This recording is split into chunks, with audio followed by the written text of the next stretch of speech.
So have you ever seen those molten metal effects on tiny tabletop minifigs and thought, wow, that's cool, but what if it were bigger, like Gunpla sized? Well, today we are attempting to take that small scale Fireforge look and crank it up for your 1/144 or 1/100 or even 1/60 scale mecha.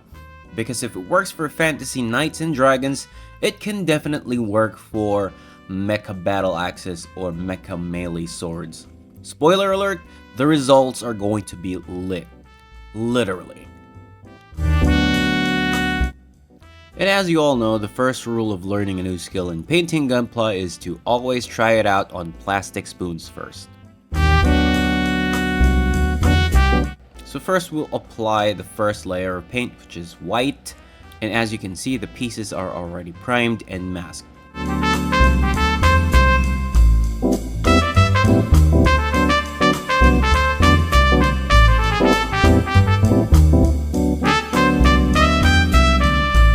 Now that the easy parts are done, let's move on to applying the orange paint.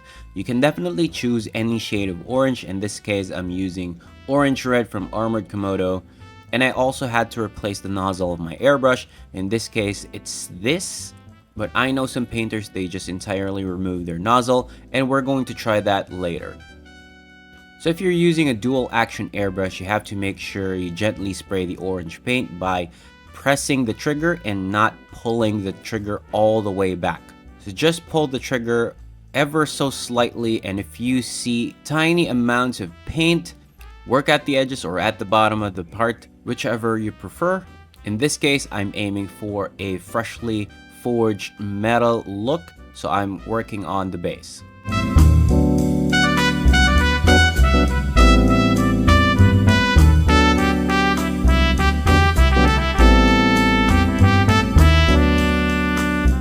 Alright, so let's use the same technique. This time, let's paint the sword.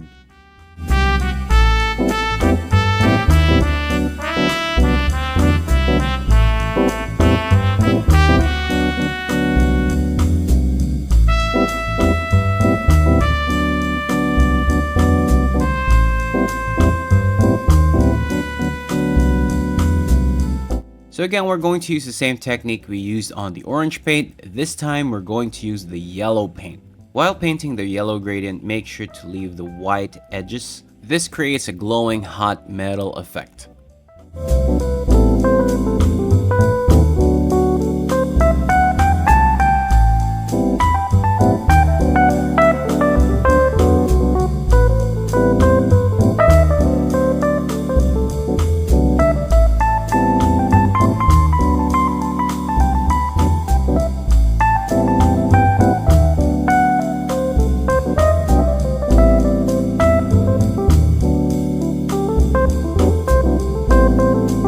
And finally, we're just going to add a tiny amount of black paint, as this gives the metal a charred effect.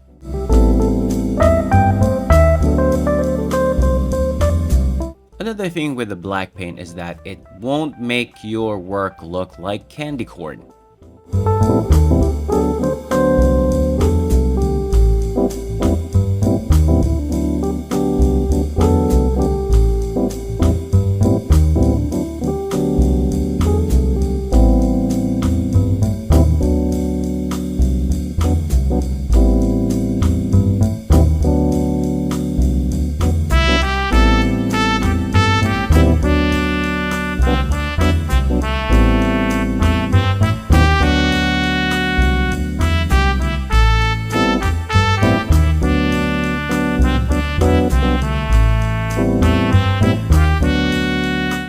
Now that we're done with the entire painting process, let us unmask our painted parts.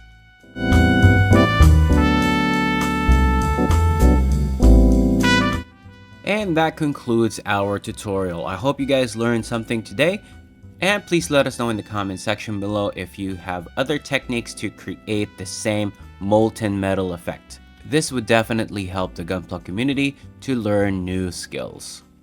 So if you want to overcome your fear of kit bashing your Gunpla, click this video.